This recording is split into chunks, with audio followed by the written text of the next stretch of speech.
Hello मेरे प्यारे students, क्या हालचाल। हमें उम्मीद है आप सब स्वस्थ होंगे, मस्त होंगे और आप सबकी तैयारी एकदम ज़बरदस्त शानदार तरीके से चल रही होगी। तो स्वागत है एक बार फिर से UP triple S C ANM female health worker के नर्सिंग क्लास में। तो पढ़ रहे हैं बालक स्वास्थ्य नर्सिंग लेक्चर नंबर 20। पिछले वर्ष में पूछे गए महत्वपूर्ण प्रश्नों के साथ 30 क्वेश्चन करने वाले हैं एकदम शानदार तरीके से। तो सेशन यदि अच्छा लगेगा तो लाइक शेयर दबाकर कीजिएगा। तो यूपी एनम की तैयारी कर रहे हैं, बिहार एनम की, डीएसएसबी एनम की या किसी भी स्टेट एनम की तैयारी आप कर रही हैं, तो आज के लिए आपका सेशन बहुत ही ज़बरदस्त होने वाला है। तो आइए शुरुआत करते हैं सेशन की। 30 क्वेश्चन करेंगे और इन तीसों क्वेश्चन का आंसर देने की आप कोशिश जरूर कीजिएगा। कोशिश करेंगे तो आपको सफलता जरूर मिलेगी।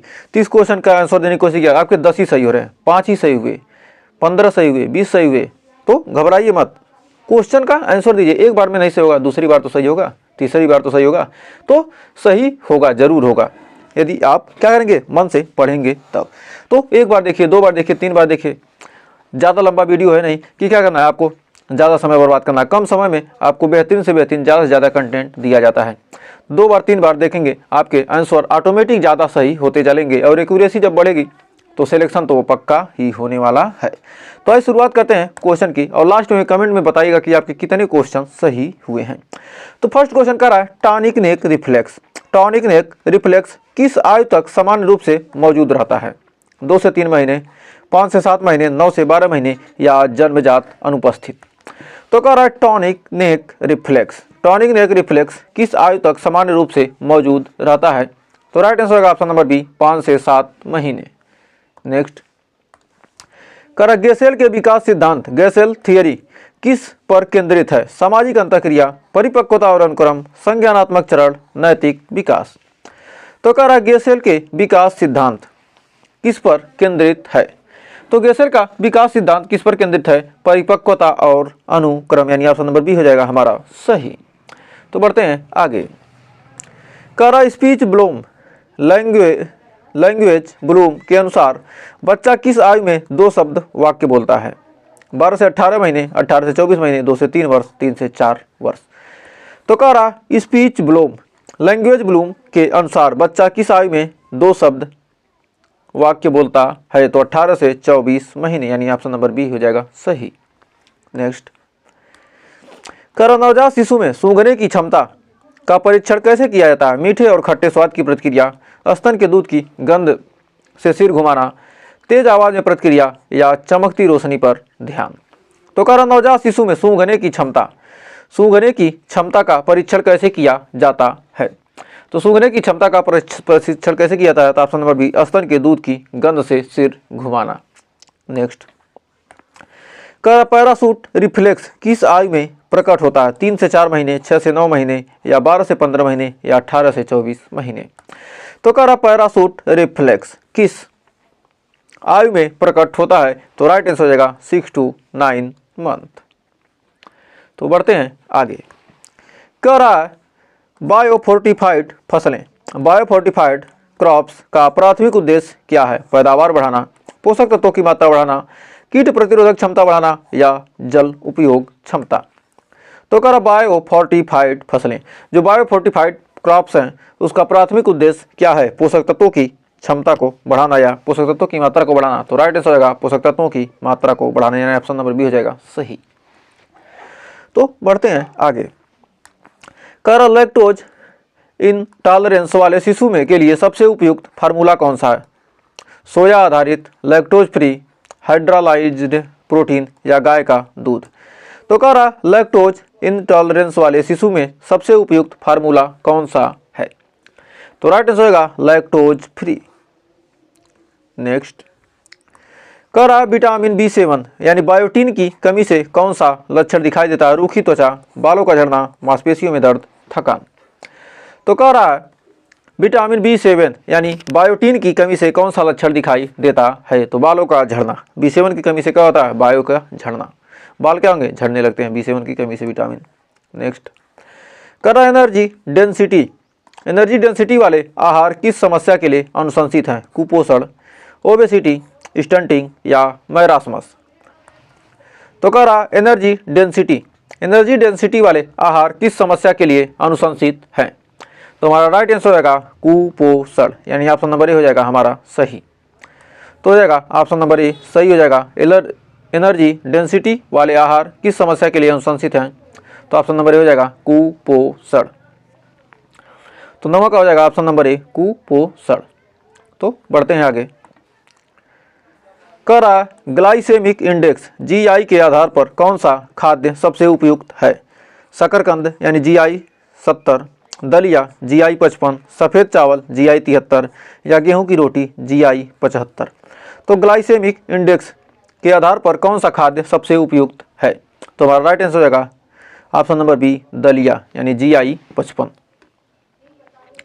तो बढ़ते हैं अगले क्वेश्चन की तरफ। करा United Nations sustainable development goal 4.2 किससे संबंधित है? गुणवत्तापूर्ण शिक्षा, बाल मृत्यु दर में कमी, बाल श्रम उन्मूलन या बाल संरक्षण।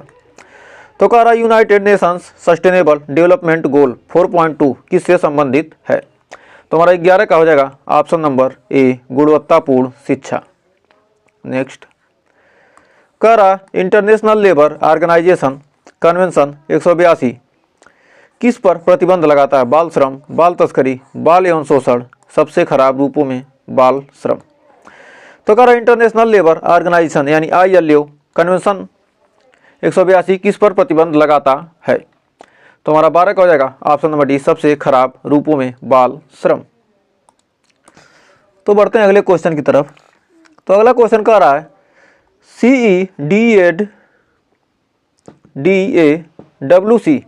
CEDAWC के तहत बालिकाओं का न्यूनतम विवाह आयु क्या है? 16 वर्ष, 18 वर्ष, 21 वर्ष, राज्य नीति पर निर्भर है। तो कह रहा CEDAWC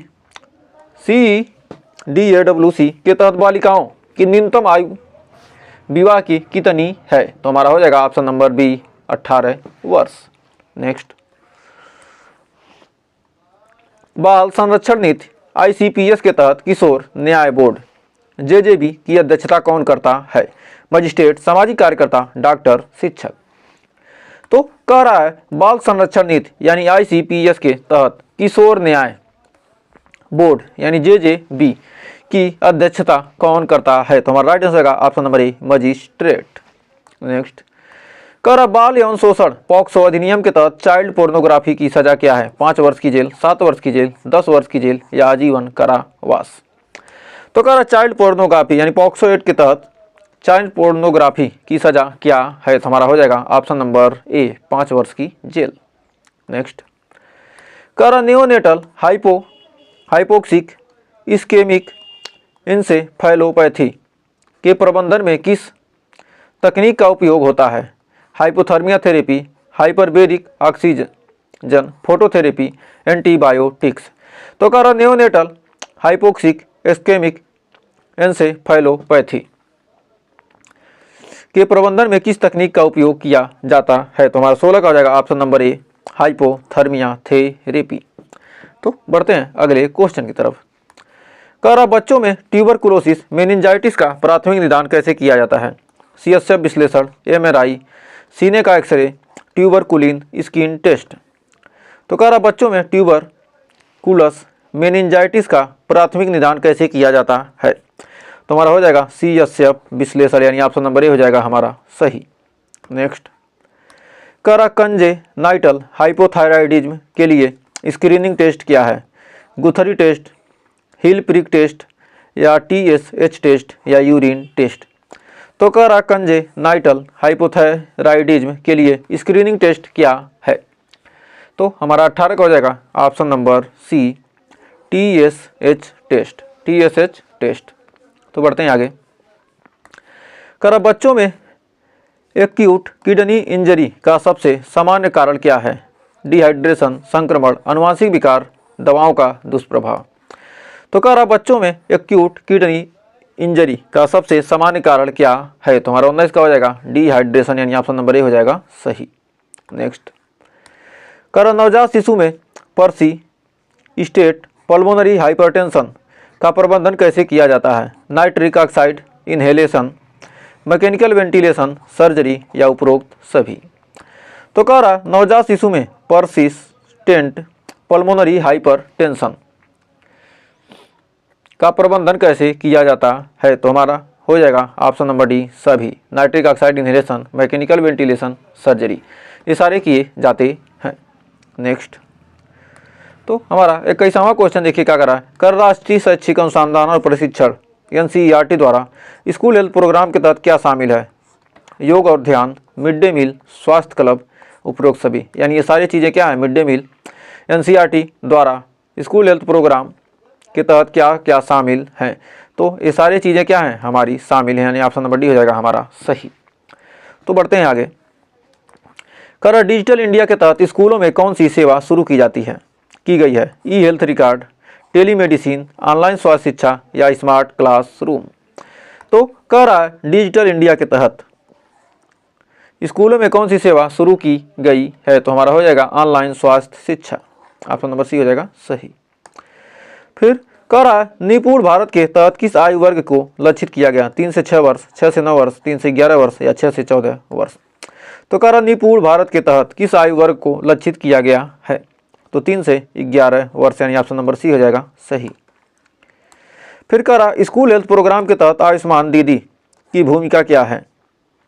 स्वास्थ्य शिक्षा देना, टीकाकरण करना, पोषण किट वितरण करना, मानसिक स्वास्थ्य परामर्श। तो कह रहा स्कूल हेल्थ प्रोग्राम के तहत आयुष्मान दीदी की भूमिका क्या है? तो स्वास्थ्य शिक्षा देना, यानी ऑप्शन नंबर ए हो जाएगा हमारा सही। नेक्स्ट, कह रहा स्कूल स्वास्थ्य कार्यक्रम में राष्ट्रीय डिजिटल स्वास्थ्य अभियान NDHM का योगदान क्या है? डिजिटल हेल्थ ID, ई संजीवनी पोर्टल, स्वास्थ्य डेटा एनालिटिक्स, उपरोक्त सभी। तो कह रहा स्कूल स्वास्थ्य कार्यक्रम में राष्ट्रीय डिजिटल स्वास्थ्य अभियान NDHM का योगदान क्या है? तो 25 का हो जाएगा ऑप्शन नंबर डी, उपरोक्त सभी। नेक्स्ट, कह रहा राष्ट्रीय किशोर स्वास्थ्य कार्यक्रम RKSK के तहत सखी या सखा केंद्र क्या प्रदान करते हैं? यौन स्वास्थ्य परामर्श, मानसिक स्वास्थ्य सेवाएं, पोषण सलाह, उपरोक्त सभी। तो कह रहा राष्ट्रीय किशोर स्वास्थ्य कार्यक्रम RKSK के तहत सखी सखा केंद्र क्या प्रदान करते हैं? तो हमारा 26 का हो जाएगा यौन स्वास्थ्य परामर्श, मानसिक स्वास्थ्य सेवाएं, पोषण सलाह, यानी ऑप्शन नंबर डी हो जाएगा हमारा सही। नेक्स्ट, कह रहा किशोर लड़कियों में ऑस्टियोपोरोसिस की रोकथाम के लिए कौन सा पोषक तत्व आवश्यक है? Calcium plus vitamin D, iron plus folic acid, vitamin C plus zinc, protein plus carbohydrate. तो कह रहा किशोर लड़कियों में ऑस्टियोपोरोसिस की रोकथाम के लिए कौन सा पोषक तत्व आवश्यक है? तो हमारा हो जाएगा calcium plus vitamin D. Next, कह रहा किशोरों में एनोरेक्सिया नर्वोसा का प्राथमिक लक्षण क्या है? वजन घटाने का डर, शरीर की छवि का विकृत होना, अत्यधिक व्यायाम, उपरोक्त सभी। तो कह रहा किशोरों में एनोरेक्सिया नर्वोसा का प्राथमिक लक्षण क्या है? तो हमारा हो जाएगा ऑप्शन नंबर डी वाला सही। तो बढ़ते हैं आगे। कह रहा WHO के अनुसार किशोर में सेल्फ हार्म का सबसे सामान्य तरीका क्या है? कटना, जलाना, ओवरडोज, फांसी। तो कह रहा सेल्फ हार्म का सबसे सामान्य तरीका क्या है? तो हमारा राइट आंसर होगा ऑप्शन नंबर ए, कटना। तो बढ़ते हैं आज के लास्ट क्वेश्चन की तरफ। तो हमारा लास्ट क्वेश्चन देखिए कह रहा है राष्ट्रीय मानसिक स्वास्थ्य कार्यक्रम NMHP के तहत किशोरों के लिए क्या प्रदान किया जाता है? टेली काउंसलिंग, स्कूल आधारित कार्यशालाएं, मनोचिकित्सा सेवाएं या उपरोक्त सभी। तो कह रहा है क्या राष्ट्रीय मानसिक स्वास्थ्य कार्यक्रम यानी NMHP के तहत किशोरों के लिए क्या प्रदान किया जाता है? टेली काउंसलिंग, स्कूल आधारित कार्यशालाएं, मनोचिकित्सकीय सेवाएं, यानी ऑप्शन नंबर डी हो जाएगा उपरोक्त सभी। तो हमें उम्मीद है यहाँ तक आपको कोई डाउट नहीं होगा और सारे क्वेश्चन क्लियर हो गए होंगे। तो 30 क्वेश्चन में आपने कितने क्वेश्चन सही किए हमें कमेंट में ज़रूर बताइएगा। और सेशन अच्छा लगा तो सेशन को लाइक कीजिएगा और पसंद नहीं आया तो डिसलाइक कर दीजिएगा। कम से कम कुछ तो करेंगे तो हमें पता भी चलेगा कि हमारे में क्या कमी है, उसको सुधार भी किया जाएगा। और सेशन पसंद आए तो लाइक और शेयर, और चैनल को अभी तक सब्सक्राइब नहीं किया तो सब्सक्राइब भी कर दीजिए, क्योंकि आप तो सब्सक्राइब करने वाले हैं नहीं, ना ही लाइक करेंगे ना ही शेयर करेंगे। तो आखिर में इसका तो पैसा तो लगता नहीं, ना तो लाइक का पैसा लग रहा है, ना कमेंट का, ना शेयर का। तो कम से कम ये तो कर दीजिए, इतना कुछ फ्री में मिल रहा है तो आपको लाइक शेयर और सब्सक्राइब करने में आखिर में क्या खर्च होने वाला है। तो आप यही 1000 रुपये 2000 रुपये फीस पे यदि हम ही मांगते 1000 2000 रुपये फीस मांगते तब भी आप देते और यही चीज़ पढ़ाया जाता। तो जब आपको फ्री में मिल रहा है तो फ्री का वैल्यू कोई नहीं समझता है, तो फ्री के चीज़ों की वैल्यू नहीं होती है। लेकिन जब आप एग्ज़ाम देकर आएंगे, जिस दिन आपका एग्ज़ाम होगा उस दिन एग्ज़ाम देकर आएंगे, तब आप बोलेंगे कि सर आपने जो पढ़ाया था वही क्वेश्चन एग्ज़ाम में आया था। तब इस क्लास की वैल्यू आपको समझ में आएगी और क्वेश्चन छूट जाएगा, तब समझेंगे कि काश पढ़ लिया होता। तो काश शब्द आए ही ना, ऐसा कीजिए। आज इसे क्या कीजिए, आज से शुरुआत कीजिए, आज से पढ़ लीजिए कि हम हर वीडियो को देखेंगे, हर क्वेश्चन को ध्यान से पढ़ेंगे। एक बार नहीं समझ में आएगा दूसरी बार देखेंगे, तीसरी बार देखेंगे और सारे क्वेश्चन को हम क्लियर करेंगे और शानदार तरीके से हम क्या करेंगे, सिलेक्शन लेंगे। क्योंकि ऐसी वैकेंसी बार बार नहीं आएगी। तो जो वैकेंसी आई है आपके लिए रामबाण सिद्ध हो सकती है। जब क्या करेंगे, आप सेशन को ध्यान से देखेंगे। आप मत कीजिए लाइक, मत कीजिए शेयर, मत कीजिए सब्सक्राइब, कम से कम वीडियो तो पूरा देखिए। हमें कुछ नहीं चाहिए, बस पूरा वीडियो देखिए। आपके लिए बस वही हमारे लिए क्या है, गुरु दक्षिणा है। तो वीडियो को पूरा देखिए और शानदार तरीके से देखिए। तो आज के लिए बस इतना ही, मिलेंगे नेक्स्ट वीडियो में कुछ और टॉपिक के साथ, कुछ और क्वेश्चन के साथ। तब तक के लिए टेक केयर।